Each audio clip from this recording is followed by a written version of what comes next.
The wire catches his ankle in total darkness. He crashes forward, hands slamming against unseen floorboards. The noise echoes through the empty hallway like a gunshot. In that heartbeat, every assumption he had about this abandoned London home shatters. Someone's here. Someone's waiting. Someone knew he was coming. He scrambles backward toward the door he just broke through, his confidence evaporating into pure survival instinct. The house is empty. It's been empty for 3 days. But he doesn't know that. He'll never know that. Because the family who lived here understood something most people have forgotten. The best defense isn't strength. It's the illusion of danger. The psychological trap that makes intruders defeat themselves. This simple trick, born in the desperate nights of World War II, still works today. And it doesn't require a single piece of modern technology. Let me show you what those wartime families knew, and why security experts are quietly bringing it back. During World War II, entire cities braced for the unthinkable. Bombings, blackouts, invasion, chaos in the streets. But while most people picture soldiers in trenches and fortified bunkers, few remember the hidden war fought inside civilian homes. Ordinary families across Britain and Europe developed simple, ingenious defenses to protect their homes from looters, spies, and desperate men during air raids. One of these forgotten defenses was so effective, it's still quietly used by modern homeowners, preppers, and security experts today.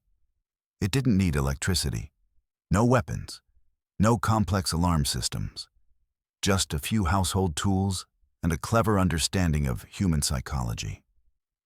This wasn't military-grade defense. It was common-sense survival born out of wartime necessity. And it worked better than almost anything that came after it. Let's dive into the forgotten World War II home defense method that can still stop intruders cold in their tracks today, and how you can use it to secure your home, just like those who lived through the Blitz. During the Blitz, the biggest threat wasn't just bombs. It was people. When bombs fell on London and across Europe, civilians often fled their homes for shelters or countryside refuges. Air raid sirens would wail. Families would grab what they could carry and run. Sometimes they'd be gone for hours, sometimes days. And in those moments of chaos, a different kind of predator emerged. Looters moved through dark streets like shadows, broken windows, shattered doors. Abandoned houses in pitch darkness. Easy targets. These weren't always professional criminals. Many were desperate neighbors, displaced refugees, sometimes even soldiers on leave looking for valuables to sell. The war had fractured normal social order. Desperation made people do things they'd never consider in peacetime. And the authorities? They were overwhelmed. Police forces were stretched impossibly thin. Firefighters battled infernos across entire city blocks. There was no one coming to protect your home. So civilians had to invent quick defenses, methods that would deter intruders while requiring no power, no expensive gear, and no military assistance. They needed something that worked even when the family wasn't home. Something that exploited the one resource they understood better than anyone: human nature itself. The solution they developed was brilliant in its simplicity. Layered passive defense. It combined physical barriers with psychological deterrence. Instead of relying on weapons or confrontation, people created invisible lines of protection that exploited fear and uncertainty in the human mind. A locked door was only the first step. What made the difference was what waited beyond it. The trap doorway. Simple, silent, terrifyingly effective. In many wartime homes, people developed what became known as trap doorways. These weren't lethal traps. Nothing like Hollywood movies. They were simple, smart deterrents, that triggered fear and hesitation. The kind of obstacles that made an intruder's mind work against them. The classic version involved stringing thin wire, rope, or even taut laundry line across entryways. Positioned low, maybe 6 to 8 inches off the ground. Not easily visible in dim light, especially not in the pitch darkness of a blackout. An intruder moving quickly through a hallway, eyes straining to adjust, focused on listening for movement, would catch the wire with his ankle or shin. The result was immediate and psychologically devastating. He'd stumble, maybe fall completely. The noise of his body hitting the floor would shatter the silence. But that wasn't even the worst part. The worst part was what happened in his mind. In that split second, every assumption changed. This house isn't abandoned. Someone set this. Someone's here. Someone's watching. Someone knew I was coming. Most burglars or looters abandon their attempt after a single scare like this. Why? Because the fundamental requirement for breaking into a home is confidence. You need to believe you're in control, that you understand the environment, that you can predict what happens next. A tripwire obliterates all of that. It creates uncertainty, and uncertainty is the enemy of criminal action. The genius was in its simplicity. The materials cost nothing. Installation took minutes, a length of dark fishing line or wire, 2 small nails or hooks on either side of a doorway or hallway. String it tight at ankle height. Done. In darkness, it was nearly invisible. And even if an intruder spotted it after falling, the damage was done. His nerve was broken. But the British and European families who used this method understood something even deeper. They understood layering. 1 tripwire was effective. 2 or 3 placed at different points in the home was devastating. Because even if an intruder recovered from the first surprise, the second one would finish the job. After the second fall, the overwhelming thought becomes, how many more are there? What else is waiting? This house is a trap. And that's when they'd leave. The psychology behind why it works. Let's talk about why this method is so effective. Because understanding the psychology makes you realize why it still works today, even in an age of smart home systems and security cameras. Human beings are pattern recognition machines. We move through the world by building mental models of our environment. When you walk through your own home in the dark, you don't stumble. Why? Because your brain has mapped every doorway, every piece of furniture, every step. You're operating on autopilot, trusting your internal map.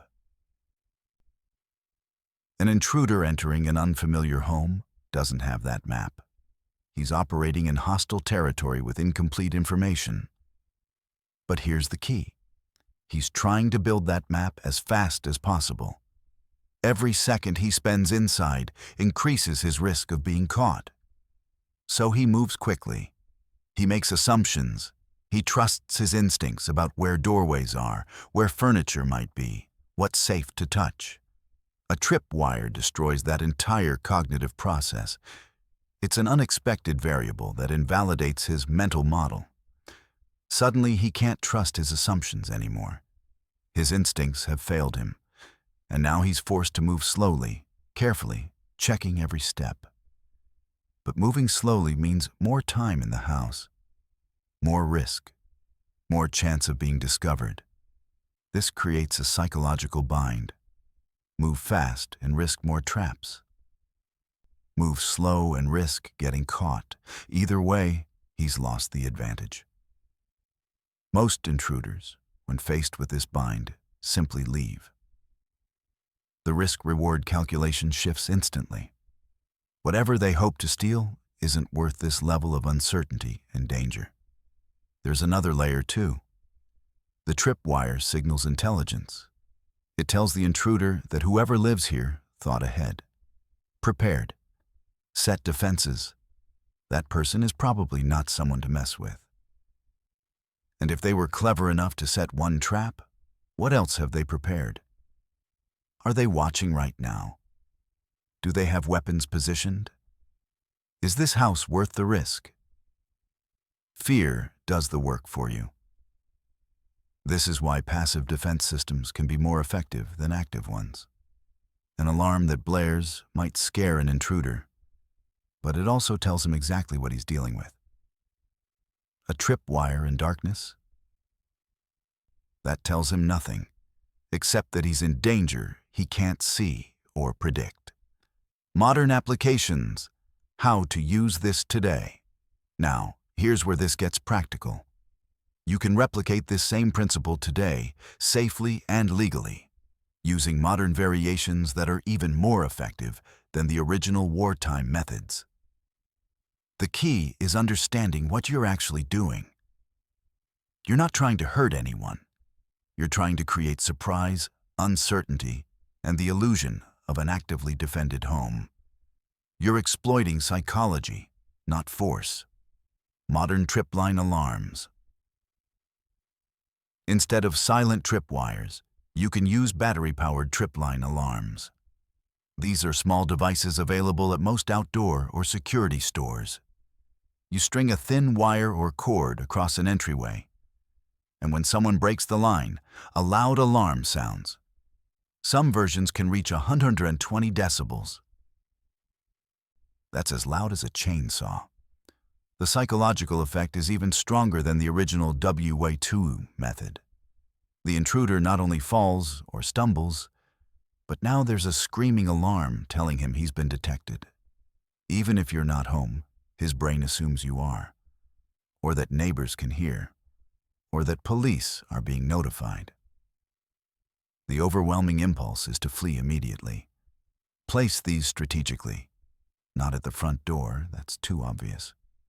Place them 3 feet inside the doorway, or at the top of basement stairs, or across the hallway leading to bedrooms. Anywhere an intruder would feel confident enough to penetrate deeper into your home. That's where you break his confidence. Door chime traps.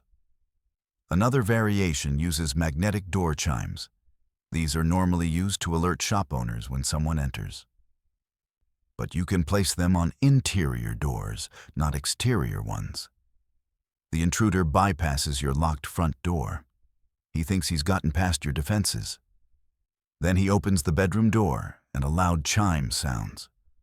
Again, it's the unexpected nature that does the work. He thought he was safe. He thought he was undetected. Suddenly he realizes he's not. Someone knows he's here. Time to run. Motion-activated noisemakers. You can also use motion-activated devices that trigger sounds when someone enters a specific zone. Some preppers use motion sensors connected to small speakers that play recordings. Barking dogs, male voices yelling, even just a loud click or bang. The point isn't to hurt anyone. It's to inject chaos into the intruder's mental model, to make him feel like the environment is hostile and unpredictable, to make him doubt whether he's alone. The layering principle. Just like in World War II, the real power is in layering multiple methods. One surprise can be explained away as luck or accident. 2 surprises suggest a pattern.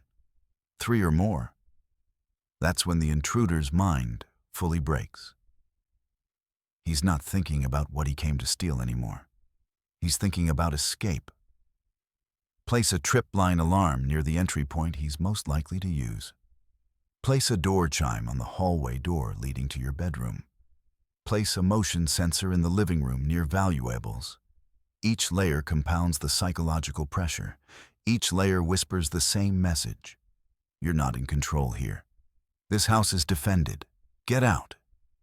And here's the beautiful part. You never have to confront anyone. You never have to use a weapon. You never even have to be home. The defenses work automatically, using the intruder's own fear and uncertainty against him. The blackout defense. Controlling what others can see. During World War II, homes were required to maintain complete darkness during bombings. Blackout curtains. No lights visible from outside. The goal was to avoid drawing enemy aircraft fire. But blackout tactics also had another effect. They controlled visibility at ground level. A looter approaching a pitch-black home couldn't tell if someone was waiting inside or not. Darkness became a defensive layer, and families learned to weaponize it. Instead of leaving lights on when they fled to shelters, which signaled an empty home, some families would leave their homes completely dark, but position reflective objects near windows. Small mirrors, glass bottles. Anything that might catch stray moonlight or the glow from distant fires and create the illusion of movement inside. An intruder looking at the house would see occasional flickers or glints in the windows. His brain, already primed for danger, would interpret these as people moving inside. Flashlights, eyes watching, someone home. Most moved on to easier targets. Today, this principle is used in smart lighting systems, but you can replicate it more simply. When you're away, use randomized timers on interior lights, not the kind that turn on at 7 p.m. every night like clockwork. That's predictable. Use smart plugs with random modes that turn lights on and off at unpredictable intervals. 2 minutes on, 15 minutes off, 7 minutes on. No pattern. This creates the illusion of human presence. Someone walking from room to room. Someone awake, someone alert. Combined with other passive defenses, it reinforces the message. This home is occupied. This home is defended. Move along. Another modern variation, motion-activated lights, but placed strategically inside the home rather than outside. If an intruder manages to enter, suddenly a light flicks on in the hallway. Not because you're there, but because the sensor detected him. His brain doesn't know that. His brain screams, "They know I'm here." Sound traps. The forgotten audio defense. One of the most overlooked WWII home defense methods was the deliberate use of sound. Families would place objects that made noise when disturbed, not alarms. Just everyday items positioned to create sound if moved. Stacks of tin cans inside doorways. Pots and pans balanced on door handles. Empty glass bottles arranged on window sills. If an intruder tried to enter quietly, these objects would betray him. The clatter would wake the family or alert neighbors. But more importantly, it shattered the intruder's sense of stealth. Professional burglars rely on silence. They move carefully. They control the environment. They remain undetected. But if you've ever knocked over a stack of dishes in a quiet house at night, you know the psychological impact. It's jarring, startling. The noise feels 10 times louder than it actually is. Your heart rate spikes. You freeze. You become hyper-aware of being heard. That's exactly what these sound traps created. An intruder would crack a window, reach inside, and suddenly there's a cascade of tin cans hitting the floor. Even if no one's home, his nervous system reacts. Adrenaline floods his body. His hands shake. His confidence evaporates. Most importantly, he now believes he's been detected. He runs. Today, you can enhance this with modern materials. Create disturbance zones in your home using items that make noise when moved. Place small bells on door handles. Use those coiled spring door stoppers that make that distinctive boing sound when touched. Position lightweight aluminum baking sheets behind doors that would clang if the door opens. The key is placement. Don't put these in obvious locations like the front door. Put them in secondary locations, the back door, the basement entrance, the window in the laundry room. places where an intruder thinks he's found a quiet, unsecured entry point. That's where you surprise him. That's where you break him. The dummy defense, making it look like someone's home. Another wartime tactic was creating the illusion of presence, even when the house was empty. Families fleeing to air raid shelters couldn't take everything with them. They'd leave in a hurry. But the clever ones left behind visual cues that suggested someone was still home. Work boots by the door, a coat on a chair, a cup on the kitchen table. These weren't accidents. They were deliberate signals. An intruder casing the house from outside, looking through windows, would see these signs and assume someone was home. Maybe asleep, maybe in another room. Either way, too risky. Some families went further. They'd position clothing on furniture in ways that resembled human shapes in low light. A jacket draped over a chair with a hat on top could look like someone sitting. A coat hanging in a doorway could look like someone standing. In darkness or dim light, from outside looking in, these dummy figures worked surprisingly well. Today, this same principle is used in more sophisticated ways. You can buy life-sized cardboard cutouts of people. Some security-conscious homeowners place these near windows when they travel. Sounds absurd, right? But studies on burglary patterns show it works. Intruders casing a home make split-second decisions based on visual information. A human-shaped silhouette behind a curtain is usually enough to make them move on. You can also use smart home devices to enhance this. Robot vacuums that run on schedules. Smart speakers that play audio at random intervals. TV simulators that create the flicker of television light in windows. Each element adds to the illusion. Each element raises doubt in the intruder's mind. But here's what the WWII families understood that we've forgotten. It doesn't have to be perfect. It just has to be enough. Enough to create hesitation. Enough to tip the risk-reward calculation. Enough to make your home look harder to rob than the one next door. Because that's the real secret. Intruders don't need to believe your home is impregnable. They just need to believe it's more trouble than it's worth. That's the entire game. The Community Defense Network one aspect of WWII, home defense that's almost completely forgotten, is the community element. Neighborhoods organized, families coordinated. They created informal networks of mutual protection that worked better than any individual defense. Block captains would organize air raid drills, but they also organized security rotations. When one family fled to a shelter, neighbors would keep watch on their home. When bombing paused, people would patrol in pairs, checking on each other's properties. This wasn't organized by the government. It was grassroots survival. The psychological effect on potential looters was enormous. Even if a house was empty, there were eyes everywhere. The community was alert. The community was watching. The risk of getting caught went up dramatically.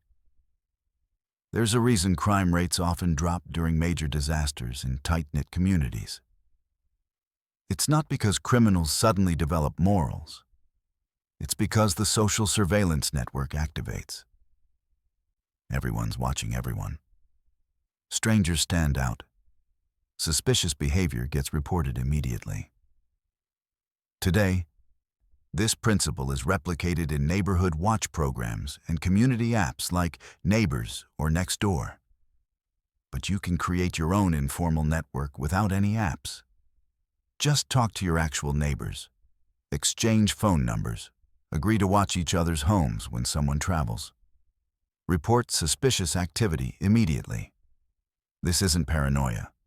It's the same common-sense mutual protection that kept homes safe during the Blitz. And it works for the same reason.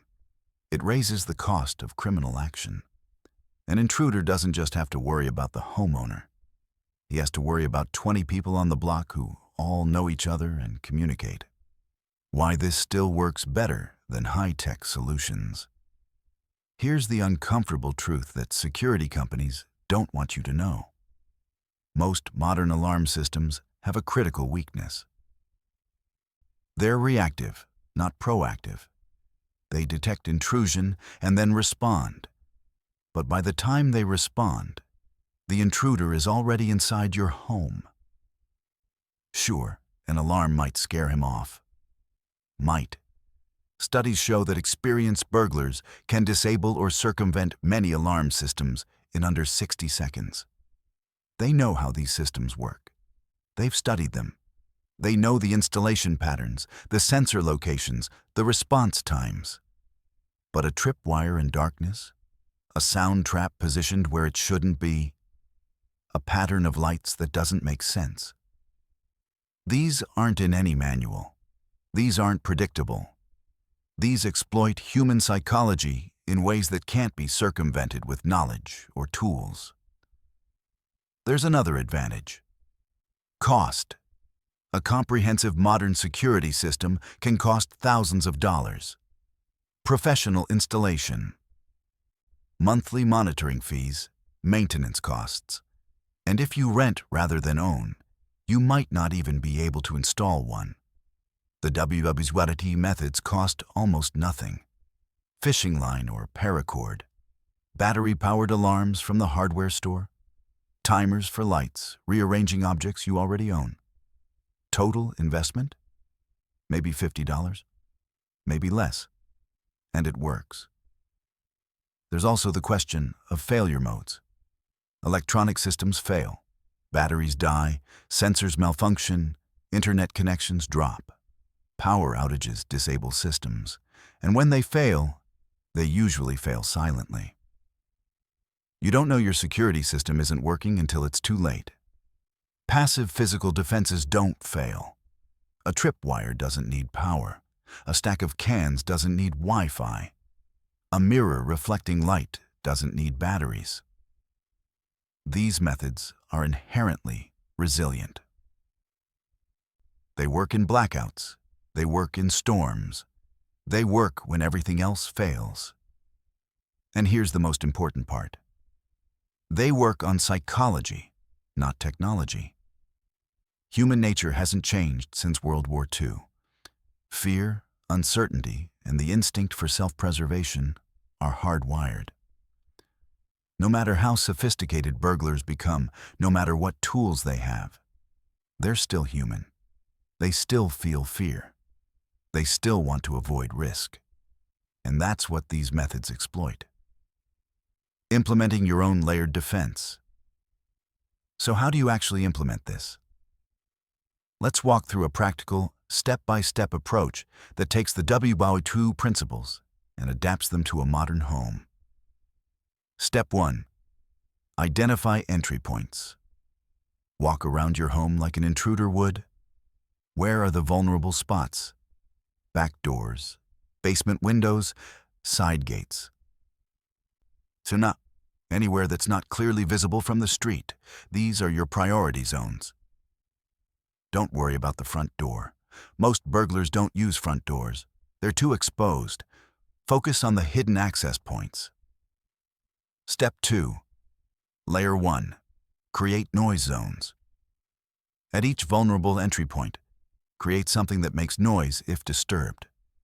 This could be as simple as hanging small bells on door handles, or placing aluminum pie tins behind doors, or using spring door stops.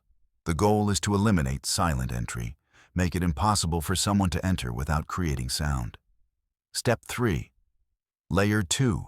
Install trip alarms. Once someone gets past your noise zone, hit them with a trip alarm. String a battery-powered tripwire alarm across the hallway 3 feet inside the entry point. When the wire is broken, the alarm screams.